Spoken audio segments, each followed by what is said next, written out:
ये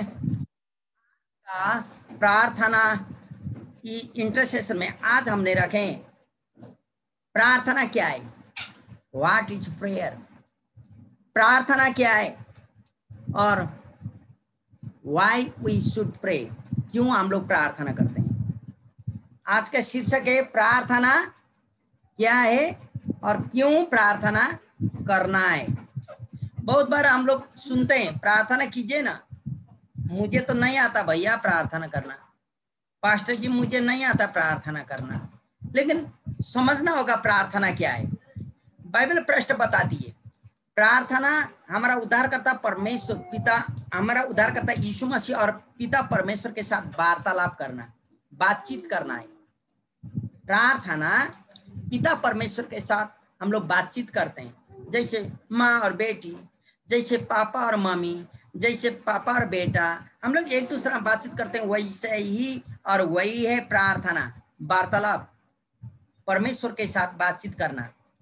लेकिन आप और मैं as विश्वासी बिलीवर्स, विश्वासी का जीवन में प्रार्थना का क्या महत्व होता है। प्रार्थना विश्वासियों का वह कार्य है मेरे प्रियो, जिसके द्वारा आप और हम परमेश्वर के साथ बातचीत कर सकते हैं। आराधना व प्रशंसा परमेश्वर को प्रार्थना द्वारा हम लोग करते हैं, उसे धन्यवाद देते हैं तथा अपने पापों को परमेश्वर का समक्ष मान लेते हैं प्रार्थना में, और परमेश्वर को क्षमा करने के लिए निवेदन करते हैं। सुने, प्रार्थना में क्या क्या करते हैं, परमेश्वर के साथ प्रशंसा करते हैं, उसकी आराधना करते हैं, उसके पास आते हैं, अपना पापों को मान लेते हैं और वो माफी करने के लिए निवेदन मांगते हैं, निवेदन करते हैं, और साथ में हम लोग प्रभु को बोलते हैं प्रभु मुझे क्षमा कर, मेरा पापों को तू क्षमा कर। यही है प्रार्थना। हम प्रार्थना के द्वारा एक दूसरों के लिए निवेदन करते हैं, एक दूसरा के लिए निवेदन करते हैं, परमेश्वर के साथ निवेदन करते हैं प्रभु को। यही है प्रार्थना। लेकिन विश्वासी लोग इसलिए प्रार्थना करते हैं कि हम जानते हैं कि परमेश्वर सब भलाई का मूल स्रोत है। आप और हम इसलिए प्रार्थना करते हैं, हम लोग जानते हैं हर एक भलाई का मूल स्रोत परमेश्वर है। हालेलुया, भलाई का मूल स्रोत परमेश्वर है। आइए मेरे साथ परमेश्वर का वचन मरकुस रचित सुसमाचार, आप जो पढ़ेंगे हाथ उठाइए, हम खोल देंगे माइक को। परमेश्वर का वचन मरकुस रचित सुसमाचार 9वां अध्याय, मरकुस 9 17वां वचन, मरकुस 9 निकला किसी को? हालेलुया। हाँ, मंजू खोल के पढ़िए 9 अध्याय 17 वचन, 17 से 34 तक, माइक खोल के पढ़िए। आमेन। मरकुस कितना का भैया? मरकुस 9 17 से 24 पढ़िए।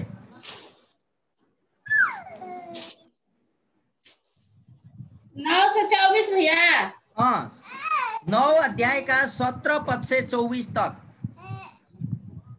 तब सब खाकर तृप्त हुए और चेलों ने बचे हुए टुकड़ों से 12 रोटियां भर। नहीं, मरकुस रचित सुसमाचार 9 अध्याय 17 पद से 24 तक।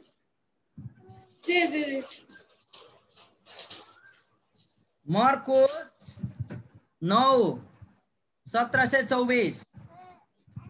मरकुस से तो निकाल रहे हैं भैया। हालेलुया, आमेन।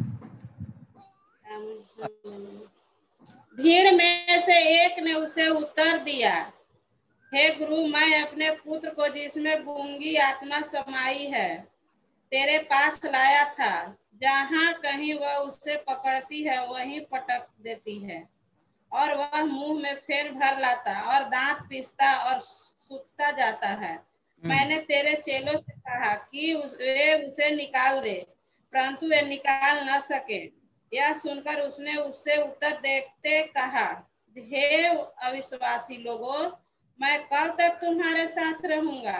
और कब तक तुम्हारी सहूंगा? उसे मेरे पास लाओ। तब वे उसे उसके पास ले आए, और जब उसने उसे देखा तो उस आत्मा ने तुरंत उसे मरोड़ा और वह भूमि पर गिरा और मुंह से फेन बहाते हुए लौटने लगा। उसने हालेलुया। उसके पिता से पूछा, इसकी यह दशा कब से है?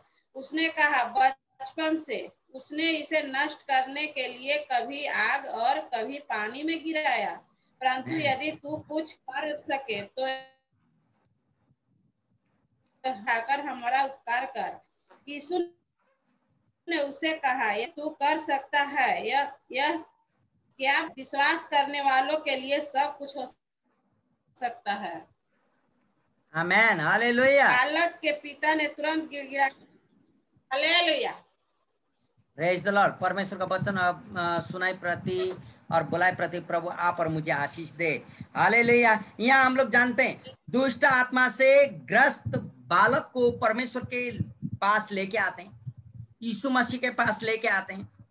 वो लोग जानते थे, जिसने भी ये लेके आया है जानता था यीशु मसीह छुएंगे तो चंगा करेंगे। लेकिन यह वचन कहता है, सुनिए, भीड़ में से एक ने उसे उत्तर दिया, हे गुरु, मैं अपने पुत्र को जिसमें गूंगी आत्मा समाये तेरे पास लाया था। जहां कहीं वह उसे पटक देता है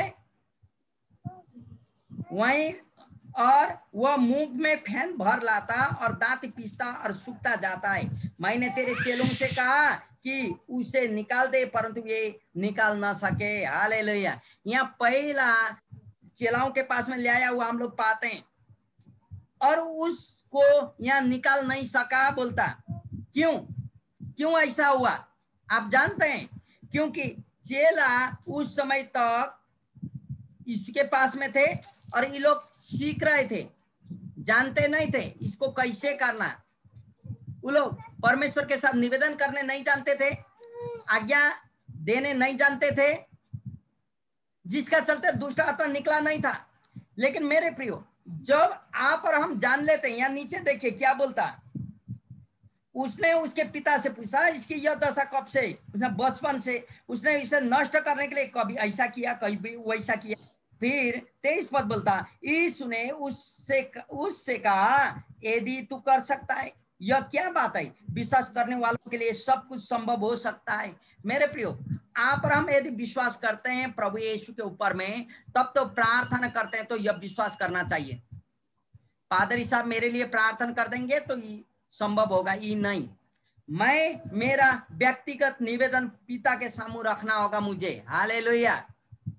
आप एक साथ करेंगे इसलिए। लेकिन यहाँ बोलता कि विश्वास करने वालों के लिए संभव है, और यहाँ बोलता बालक का पिता ने गिड़गिड़ा कर कहा, हे प्रभु, मैं विश्वास करता हूं, मेरे अविश्वास का उपाय कर। मेरे प्रिय, कई बार यह होता है जब आप और हम प्रार्थना करने नहीं जानते हैं, प्रार्थना तो कर देते हैं लोगों को देखते हुए, कोई भी भाषा में हम लोग कर लेते हैं, लेकिन क्या आप जो बोल रहे हैं प्रार्थना में उसके ऊपर में आप विश्वास कर रहे हैं कि नहीं? नहीं कर रहे हैं तो आपका प्रार्थना सही रूप में नहीं हो पा रहा है। क्योंकि यहां बोलता विश्वास करने वालों में सब कुछ संभव है बोलता, तब तो आपका किया हुआ प्रार्थना में भी संभव है जो कुछ आपने मांगा अर्थात किया। मालूम है, सच्ची प्रार्थना के लिए विश्वास एक प्राथमिक आवश्यकता है। मेरे प्रियो, सच्ची प्रार्थना के लिए विश्वास प्राथमिक आवश्यकता है। विश्वास के अलावा आप प्रार्थना कर नहीं सकते हैं। बर मुख में ब्ला ब्ला ब्ला हो जाता है, किसके लिए क्या किया मालूम नहीं। लेकिन परमेश्वर का वचन बोलता, यदि मैं विश्वास करता हूं, मैं प्रार्थना करता हूं तो मैं विश्वास करता हूं, मैं विश्वास करता हूं तो मैं प्रार्थना करता हूं। आपको जानना होगा आप किसके ऊपर हम विश्वास कर रहे हैं। आपको जानना होगा आपका निवेदन प्रार्थना द्वारा किसके पास में चढ़ा रहे हैं। आइए मेरे साथ लूका रचित सुसमाचार 18वां अध्याय देखें। लूका रचित सुसमाचार 18वां अध्याय 10 से 14।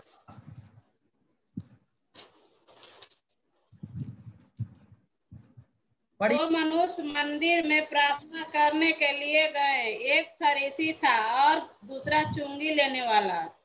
फरीसी खड़ा होकर अपने मन में यो प्रार्थना करने लगा, हे परमेश्वर, मैं तेरा धन्यवाद करता हूँ कि मैं तो दूसरे मनुष्यों के समान अंधेर करने वाला, अन्यायी और व्यभिचारी नहीं, और न इस चुंगी लेने वाले के समान हूँ। मैं सप्ताह में 2 बार उपवास रखता हूँ। मैं अपनी सब कमाई का 10वां अंश भी देता हूँ। परंतु चुंगी लेने वाले दूर खड़े होकर स्वर्ग की ओर आंखें उठाना भी न चाहा, वरन अपनी छाती पीट पीट कर कहा, हे परमेश्वर, मुझ पापी पर दया कर। मैं तुमसे कहता हूँ कि वह दूसरा नहीं परंतु यही मनुष्य धर्मी ठहराया जाकर अपने घर गया, क्योंकि जो कोई अपने आप को बड़ा बनाएगा वह छोटा किया जाएगा, और जो अपने आप को छोटा बनाएगा वह बड़ा किया जाएगा। हालेलुया। यहाँ हम लोग दो प्रार्थना करने वाला लोगों का बारे में जानते हैं। मालूम है, अपने आप को नम्र करके परमेश्वर के साथ आना, प्रार्थना चढ़ाना, वह प्रार्थना सुनवाई हुआ बल्कि हम लोग जानते हैं। लेकिन यहाँ सुनिए, यहाँ अभी मंजू ने जो पढ़ी, 2 जन हैं, एक दूसरे में मंदिर के पास खड़े और प्रार्थना करने शुरू कर लेते हैं। एक चुंगी लेने वाला और दूसरा फरीसी है, और फरीसी खड़ा होकर अपने ऐसा प्रार्थना करता है, हे परमेश्वर, मैं तेरा धन्यवाद करता हूं कि मैं दूसरे मनुष्यों का जैसा नहीं हूं, मैं इसका जैसा नहीं हूं, उसका जैसा नहीं हूं। मैं तो तेरे पास अच्छा से आता हूं, अन्याय का धन नहीं लेता हूं, 10वां मैं देता हूं, हर एक चीज करता हूं, व्यभिचार नहीं करता हूं। ये चुंगी लेने आदमी जो यहाँ खड़ा है ना, प्रभु इसका जैसा नहीं हूं, बल्कि ऐसा करके प्रार्थना करने लगा। सुनिएगा, कई बार आप और मेरा प्रार्थना भी ऐसे हो जाता है, प्रभु आप तो मुझे जानते हो, मैं इसका जैसा नहीं ना हूं, ऐसा बोलता है लोग, लेकिन वैसा नहीं हूं मैं। आप जानते हैं, आप और मेरा हृदय का बात जानने वाला प्रभु आप और मुझे जानता है। वचन यह कहता है, आप और मुझे बोलने का आगे वो जानता है कि आप और मुझे का चीजों का आवश्यकता है। इसलिए यह बोलता, मैं तो सप्ताह में 2 बार उपवास रखता हूं प्रभु, मैं अपने सब कमाई का 10वां भी आपको दे रहा हूं प्रभु, बोलता है। लेकिन चुंगी लेने वाला दूसरा आदमी दूर खड़े रह के कहता, स्वर्ग की ओर नजर भी उठा नहीं सक रहा है लज्जा का कारण, और वो बोलता, छाती पीट पीट के पछतावा करते हुए बोलता, हे परमेश्वर, मुझ पापी पर दया कर, मुझ पापी पर दया कर। मैं, हे प्रभु, मैं तुमसे कहता हूं कि वह दूसरा नहीं परंतु यह मनुष्य धर्मी ठहराया जाकर अपने घर गया, क्योंकि जो कोई अपने आप को बड़ा बनाएगा वह छोटा बनाया जाएगा। मालूम है, प्रार्थना इसमें हम प्रार्थना पर आप और मैं कैसे प्रभु के साथ अपना प्रार्थना निवेदन ला रहे हैं। आपका किया हो बातों को व्याख्या करने की जरूरत नहीं है, प्रभु जानता है उन चीजों को। हालेलुया। लेकिन जब आप प्रार्थना करते हैं, अपने आप को नम्र बनाना, पश्चाताप करना, आपका पापों को पश्चाताप करना, मान लेना और अपने आप को नम्र बना के प्रभु के पास आना, तब तो वो प्रार्थना प्रभु में सुनवाई होता है, कि प्रार्थना वार्तालाप है। हालेलुया। और दूसरा चीज यह भी है, आप लोग सुन चुके होंगे, कई लोग बोलते हैं ना, कई लोग पसंद करते हैं लंबा लंबा प्रार्थना किया हुआ, एकदम प्रभावशाली शब्दों से किया हुआ प्रार्थना प्रभु सुनता है। यह सोचता है लोग, बड़ा बड़ा मंडली में, बड़ा बड़ा बिल्डिंग में बहुत 400-500 लोग हुए जगह में आराधना किया तो प्रभु वहां जानता है। नहीं मेरे प्रियो, आपका हृदय को जानता है प्रभु। लंबे तो वाली प्रार्थना से प्रभु को दबाव में हम लोग डाल नहीं सकते। लंबा प्रार्थना किए तो प्रभु को लेके आएंगे वहां, ऐसा नहीं है। अच्छा अच्छा शब्द खोज खोज के मैंने प्रभु को बोला, उर्दू शब्द, हिब्रू शब्द, ग्रीक शब्द प्रभु को बताएं और प्रभु मेरा प्रार्थना सुनता, ये भी नहीं है। शुद्ध हृदय से किया हुआ प्रार्थना प्रभु सुनता है, पश्चातापी हृदय से किया हुआ प्रार्थना प्रभु सुनता है। आइए मती रची सुसमाचार, अंजू पढ़िएगा, मती रची सुसमाचार, मती, अंजू माइक खोल के पढ़े हैं, मती का 6 अध्याय 5 से 8 तक, मती 6 अध्याय 5 से 8। मत्ती 6:5 से 8। माइक खोल के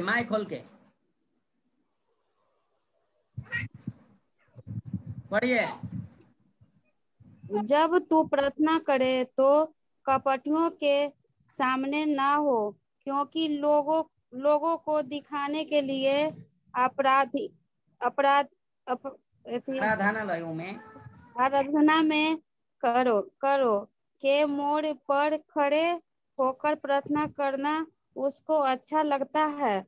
मैं तुमसे सच कहता हूँ कि वे अपना प्रतिफल पा चुके।